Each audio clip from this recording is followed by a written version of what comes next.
To my life as a physician, I was working on a doctorate in nutrition.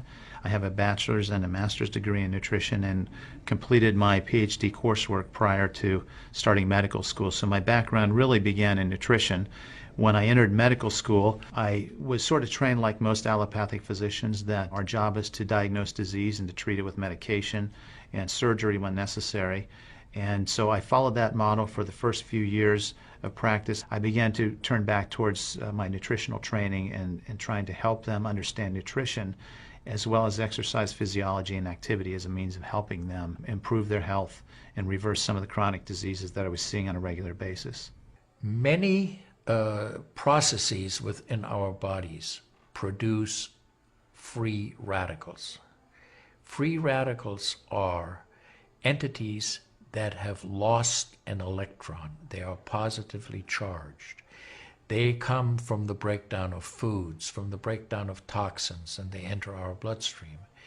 These free radicals are potentially harmful to cells. They will attach themselves, for example, to the lining cell of an artery. And when they do, they will produce an injury.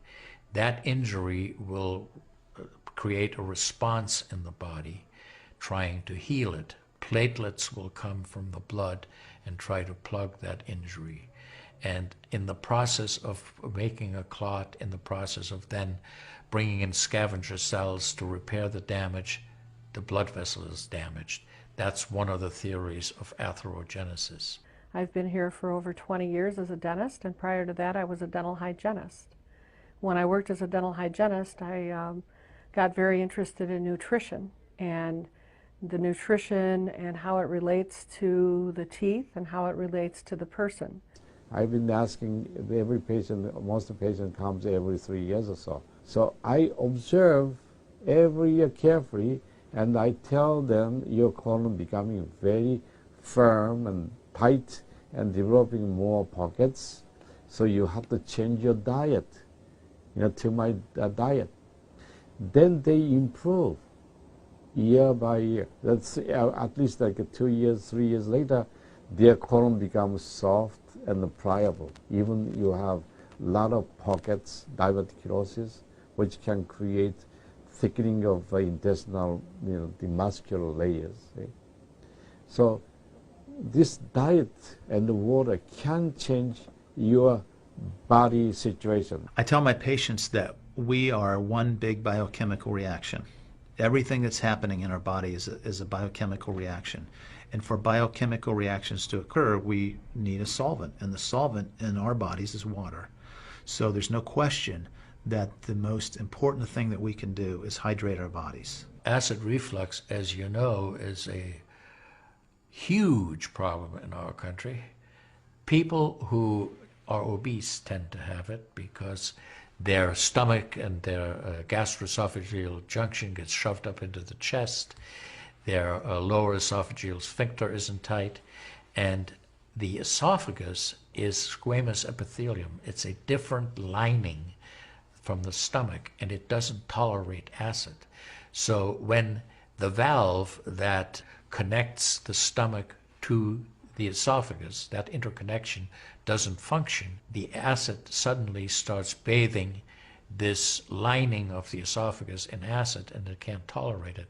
It's painful. People have that terrible sour taste in their back of their throat. When we treat chronic disease with medication and we don't really attack the root cause, which is oxidative stress, free radical damage, we're not really treating or curing the disease, we're managing the disease. Antioxidants have become very, very popular because they are electron donors. And when they meet a free radical, that free radical gets what it wants. It gets its electron, and it's neutralized. Now, the oxidation reduction potential of Kangen water is gigantic. It's about 30 times greater than the famous green tea. Everyone knows about green tea being a profoundly good antioxidant. Fruits, vegetables are considered antioxidants. Kangen water at a pH of 9.5 can have a negative, which is an electron donating reduction potential of up to 600 millivolts. It's measured in millivolts. You couldn't eat enough fruits and vegetables to get anywhere near that amount into your system. So it's a very, very beneficial thing to our health. We rely on oxidative stress to kill bacteria and viruses and fungi. But oxidative stress in excess, when we don't have the proper balance, when we have too much oxidation and not enough of its counterpart, which is reduction, then we get into this situation where we start to see degeneration occur in cells, in the tissues, and ultimately in the body. We get degeneration of the body, we get aging, and we get chronic disease. Oxidative stress is the mechanism by which all this happens. I find that drinking Kangen water is satisfying because it quenches one's thirst. One is able to drink a lot more because you don't get that bloated feeling. It is as if the water is very much more quickly absorbed. And there are studies that have shown that from the Japanese literature, that the water starts being absorbed in the distal esophagus before it even hits the stomach, is absorbed in the stomach, and then by the time the duodenal sweep has been reached, it's practically already totally absorbed. Oxidized water is a very, unhealthy to me. So I don't drink that kind of water, but I drink alkalized water. New York water, they say, the best water, but it still contains the chlorine. Why did they put the chlorine in? Because that the chlorine put into the water, that it creates the free radicals, and that free radicals can kill the bacteria. So that the chlorine in water is, there is no bacteria resides. So it's a healthy water, they call. But for a health point of view, taking this chlorine containing water is actually oxidized water. When I found out that the Kangen water machine makes 7 types of water, I started exploring the high end, the 11.5, and the 2.5 end of that water. And on my exploration, found out that the 2.5 water is bactericidal, and I am using it in my practice to help with bleeding. I use it to sanitize the mouth before I start working on the patients. I have used it in periodontal disease, and I've actually seen reversals of people's periodontal conditions. The teeth will actually tighten up with the use of the 2.5 water.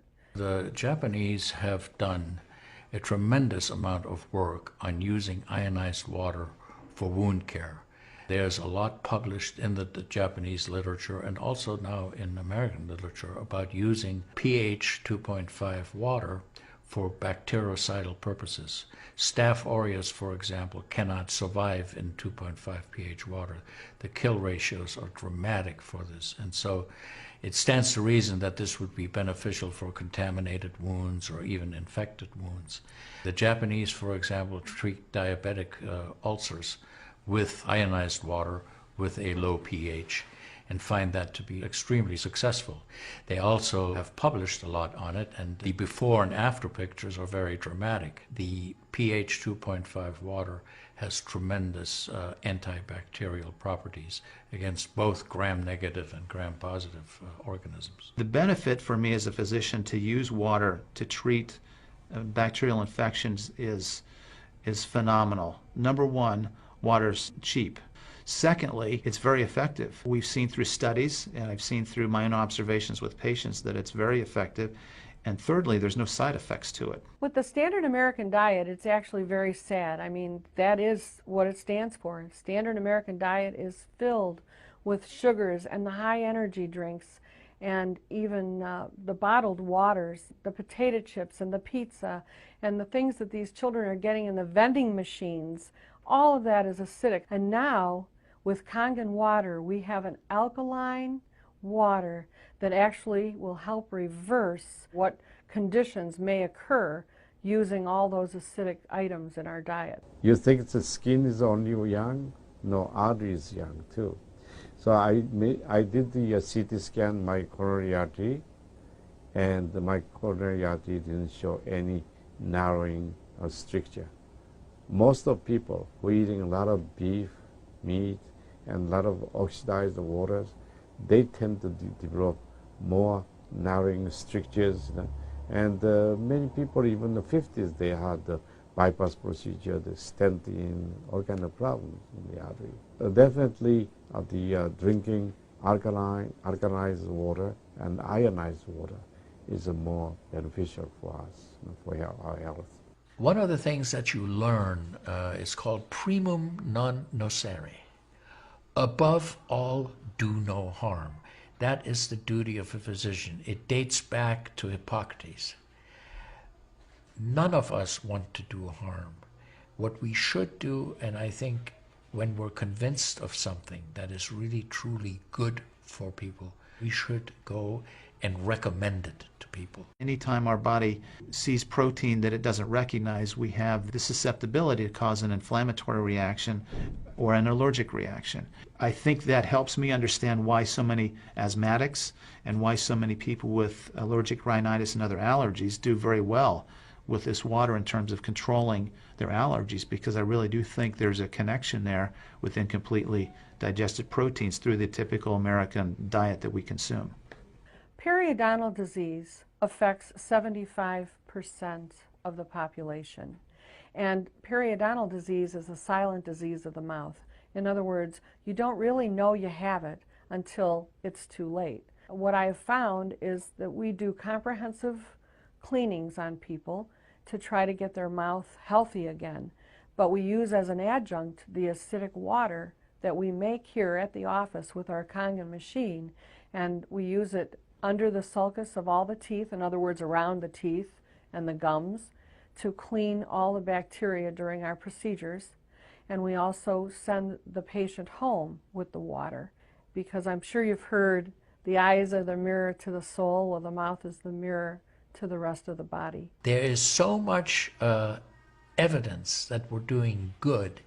Look at Japan. The country of Japan has the highest consumption of ionized water in the world.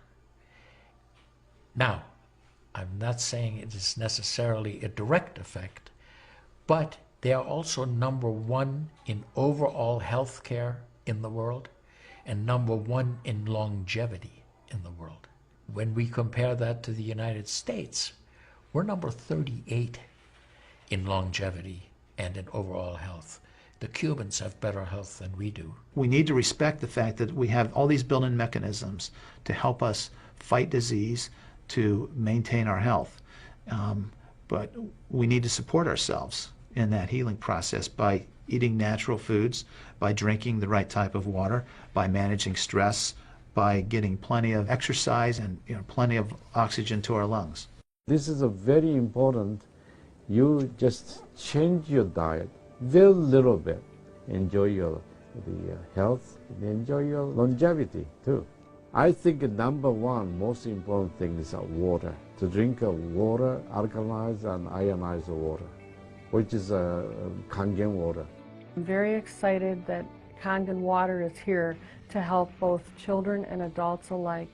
I'm having great results with it in my practice, and my patients are loving it.